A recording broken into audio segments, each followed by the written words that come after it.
আরে এনে সোনার বুটকা, তুই যদি সব খাবার খেতে পারিস তাহলে আমি এই সোনার গাছটা থেকে গিফট দিব। আর যদি না পারিস তাহলে তুই আমাকে ওরকম আবার খাবার বানাই দিবি। আরে ওয়াও, কত সোনা! এটা বেচলে তো আমি অনেক বড় লোক হয়ে যাবো রে। আচ্ছা ঠিক আছে, তোর দিলে আমি রাজি হলাম। এনে খাওয়া শুরু করলাম।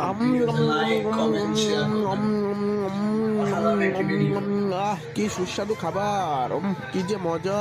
এত মজার খাবার আমি কখনো খাইনি রে। কি যে বলবো তোকে মুক্কা, আমি এরকম খাবার আগে কখনোই খাইনি। এরা সত্যি কথা রে। ওরে আরেকটু চাল দে, এত চাল।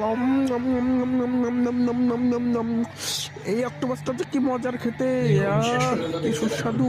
দুই হাত দিয়ে কইছে খাবো আমি এখন। তারপর মুক্কা কি করলো সেটি দেখার আগে কি বন্ধুরা তোমরা বলতে পারো কিনা বলো তো, এই গরুটা কত কেজি ওজনের হতে পারে? তুমি যদি বলতে পারো তাহলে একটা লাইক করে কমেন্টে বলে যাও। আর যদি তুমি বাংলাদেশ থেকে হয়ে থাকো তাহলে একটা সাবস্ক্রাইব করে যাও। আরে আরে, এটা কি হলো? আমি তো মনে করিলাম ও খেতে পারবে না, ও তো আস্তে আস্তে সবকিছু খেয়ে নিল। হ্যাঁ, আরে শালার মুটকা, তোর মতো শরীর না হলে আমার কি হয়েছে? তোর থেকে বেশি খেয়ে দেখাবো। এই যে আমি পুরস্কারটা তোর থেকে